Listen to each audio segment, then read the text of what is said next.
Welcome back, everyone. In this video, we will be going over the lecture for max and min values. Now, when it comes to calculus, one of the main applications of derivatives is optimization. We saw some applications of derivatives in the previous section, exponential and growth and decay. We had related rates. We also had the linearization. Well, those kind of sit on their own as you're just doing the derivative, interpreting it, and going about your day.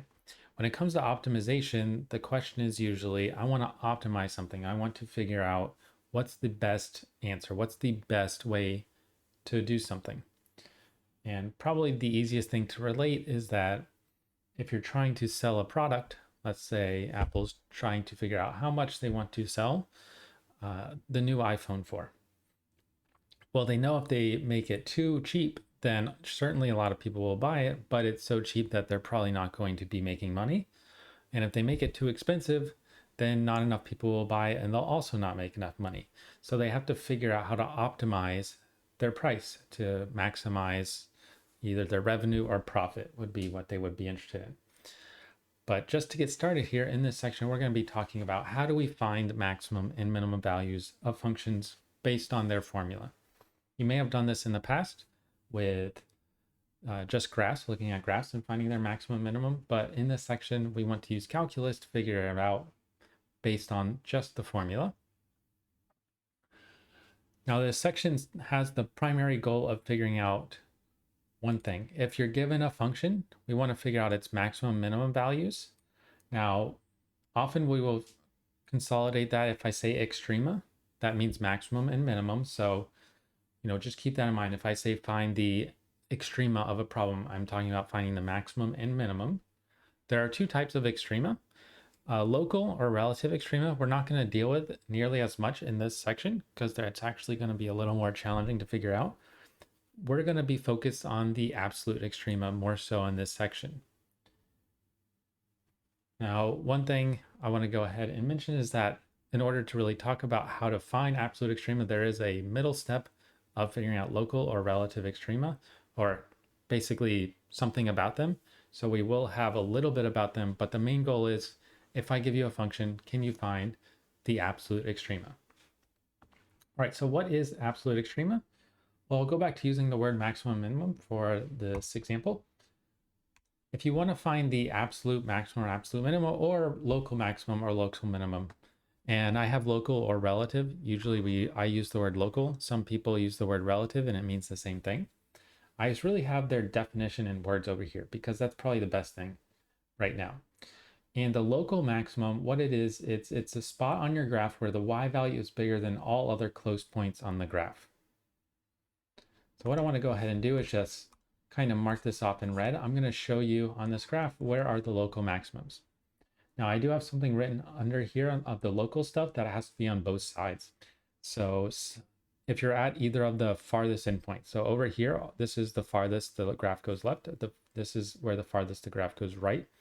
They cannot be local because you can't look at the graph from both sides. But where are these local maximums? Well, you want to pick points on the graph where basically if you're looking at this spot on the graph, if you move to the left or to the right, the rest of the graph is below it, just very close by. And this point is a local maximum.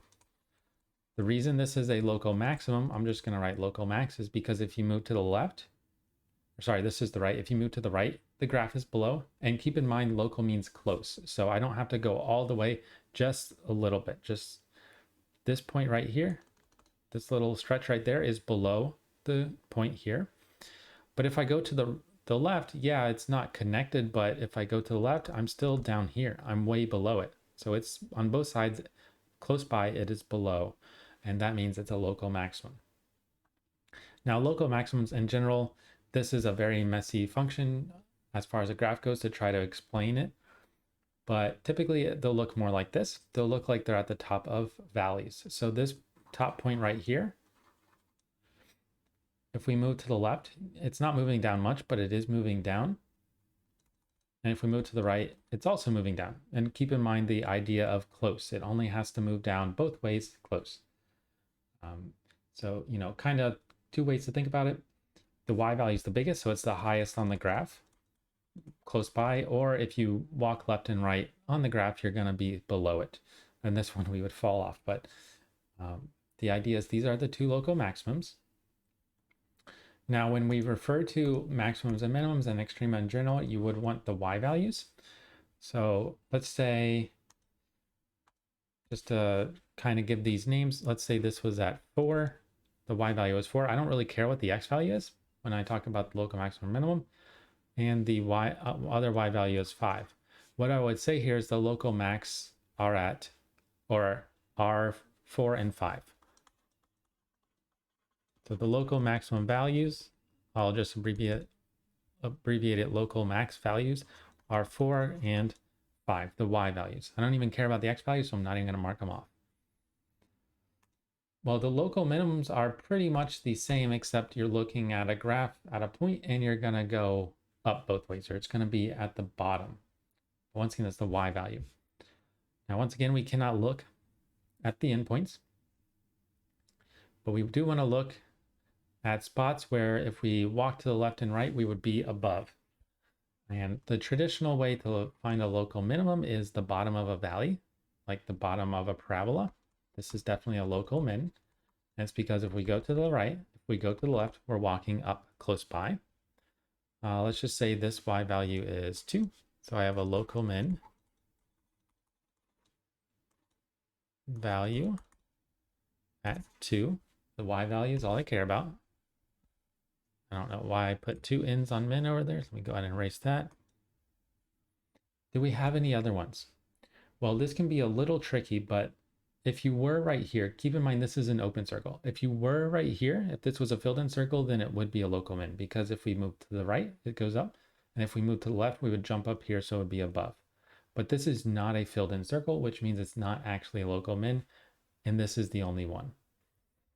Okay, so it's kind of hard to train your eyes. It's when you have these breaks in the graph. The idea of going through a slightly more complicated example with a picture is that at least you know that weird things can happen. Typically, when we deal with functions, they're going to look more like this for local mins and this for local maxes, but you can have these jumps and you have to be careful about them. Right, now the absolute extrema. Absolute extrema is just where it's probably easier to understand because it's the absolute largest or smallest y value attained.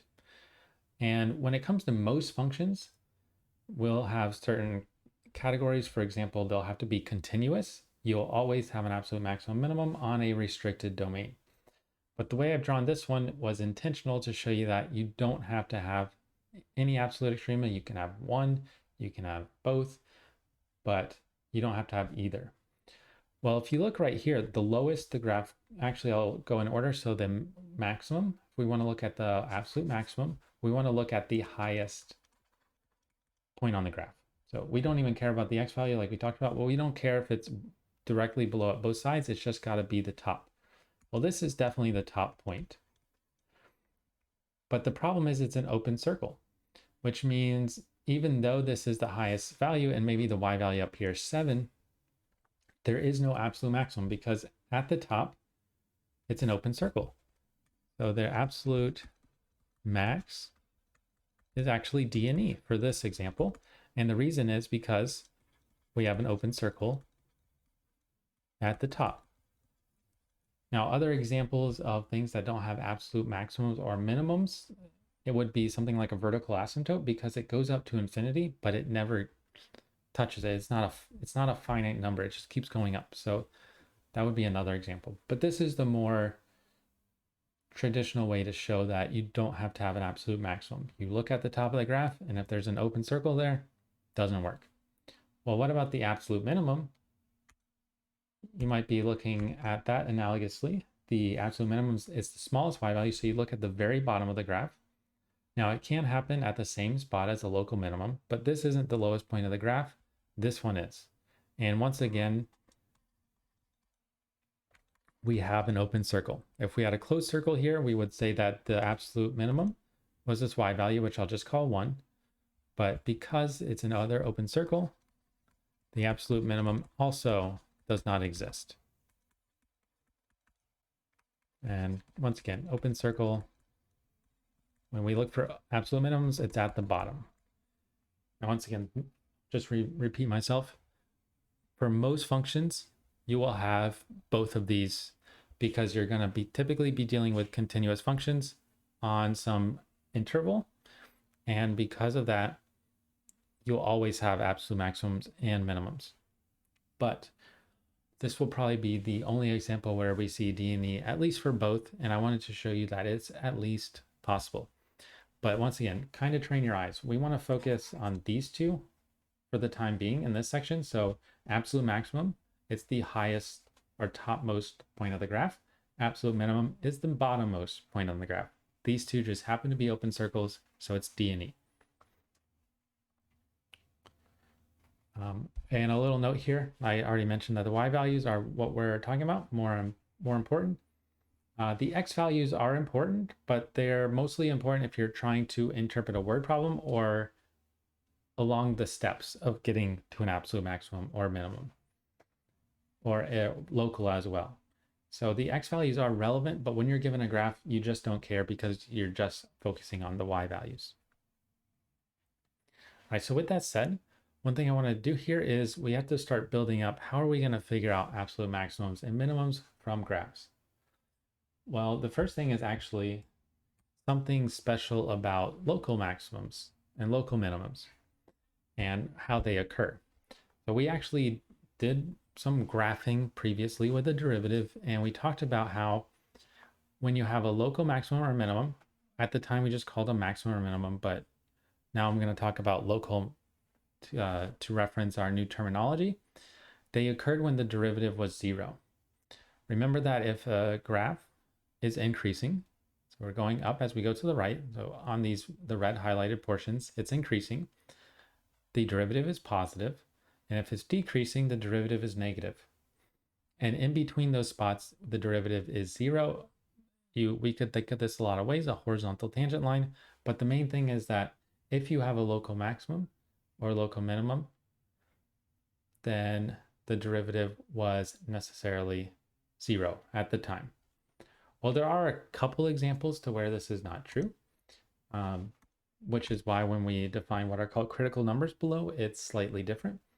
The main example is that the absolute value function, y equals the absolute value of x, this is a local minimum. Because it's the bottom of the graph, we're going up both ways, as local minimum at x equals 0 and y equals 0, just to reference both points, so right here. But it has a sharp point. The graph of the absolute value function has a sharp point, which means the derivative does not exist.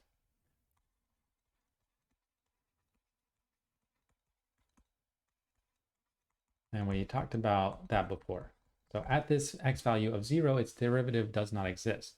What we saw before, or in maybe what we thought was true at the time, is that if we set the derivative equal to 0 and solve it, all the x values we get are local maximums and minimums. Well, you have to be careful about the derivative not existing. And there are other types of examples where the derivative does not exist, but this really just completes how we start looking for maximums and minimums. One thing is that your derivative can equal 0 and it can be neither as well. I'll just kind of draw another graph on here. This is sort of what the graph of y equals x cubed looks like. It's shifted.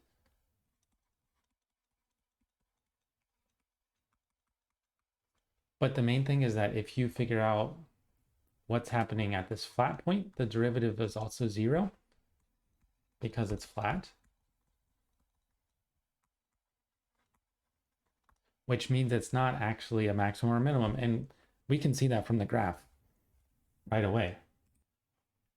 And the point here is that when we figure out where the derivative is 0 or where it does not exist, so we have to figure out those two things to find potential maximums and minimums, we still might have a maximum or minimum, because with this example, it shows that, well, the derivative is 0, but there's no maximum or minimum here because we're going up one way and down the other way.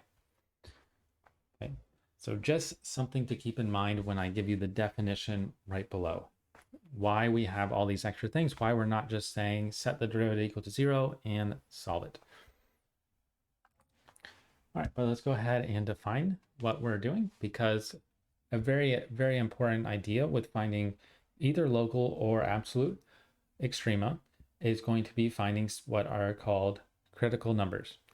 So in general, when you want to find local extrema, you want to find numbers x equals c, where the derivative equals 0, so f prime of c equals 0, or f prime of c does not exist, with the condition that c is in the domain of f.